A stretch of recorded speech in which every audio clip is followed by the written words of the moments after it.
CSAT online course with money back guarantee. Offer price ₹3,999. Download Aptitude Buster mobile app. Look at this passage, which requires you to read more than once. Though the passage is very simple, though it doesn't have any challenging word within it, habitual readers, especially those who read newspaper and newspaper editorials, would find it easy to grasp the content.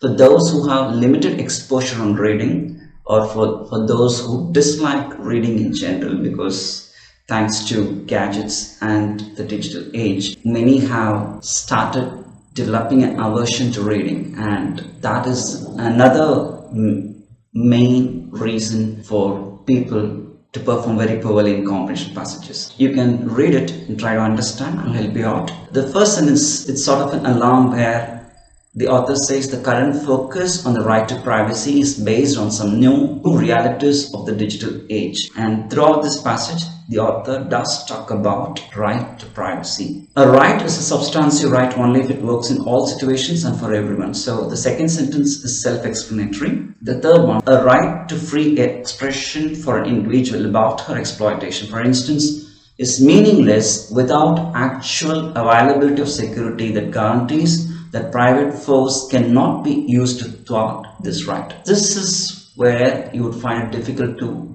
understand the meaning of the utterance because the sentence is deliberately twisted. While you read this sentence, you can easily associate the context to the recent happenings in the social media. When you take to express your opinions on social media platforms, or when someone, especially when some sensitive comments being passed on, how they're being responded either by the public or by the state. That is the backdrop. If you could easily associate that, you can understand this passage better. A right to free expression for an individual about her exploitation, for instance, is meaningless. So he says that this right will become meaningless. The right to free expression will become meaningless when there is no actual availability of security that guarantees.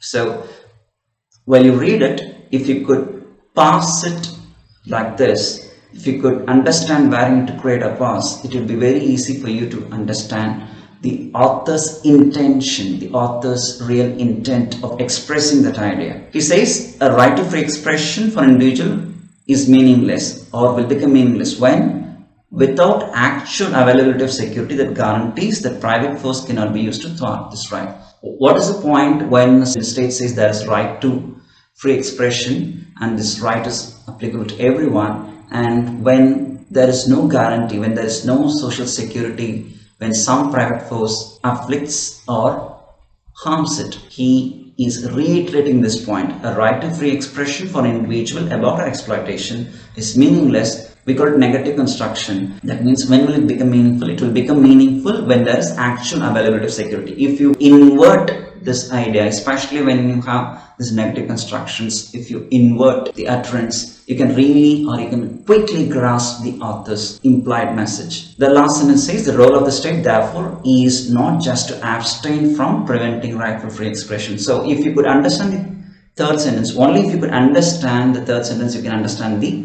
last one, because it has a logical connection.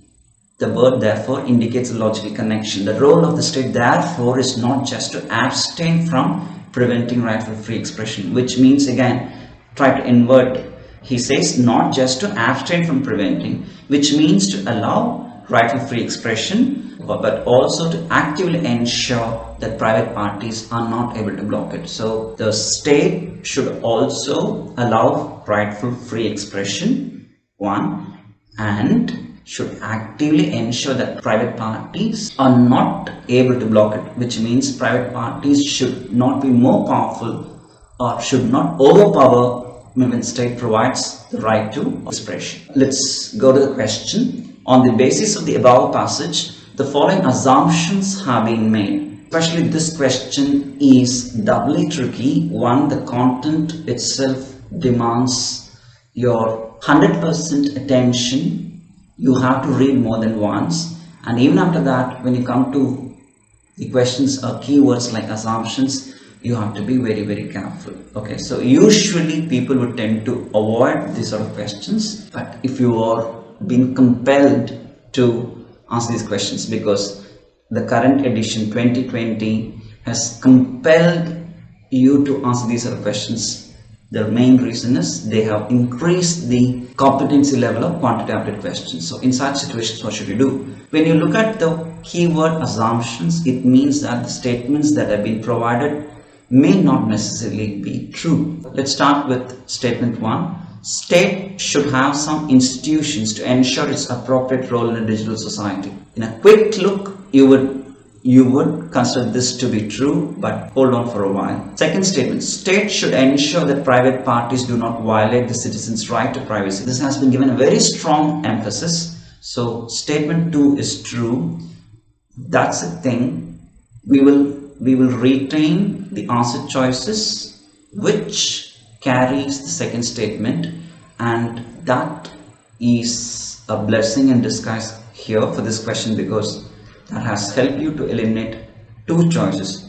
Not only it has helped you to eliminate 2 choices, you can easily save time in validating the third statement. Second statement is true. If you apply that parameter in the answer choices, very easily we can say that the third statement is invalid. Now you need to identify whether the answer is option A or option D. What does option A say? 1 and 2.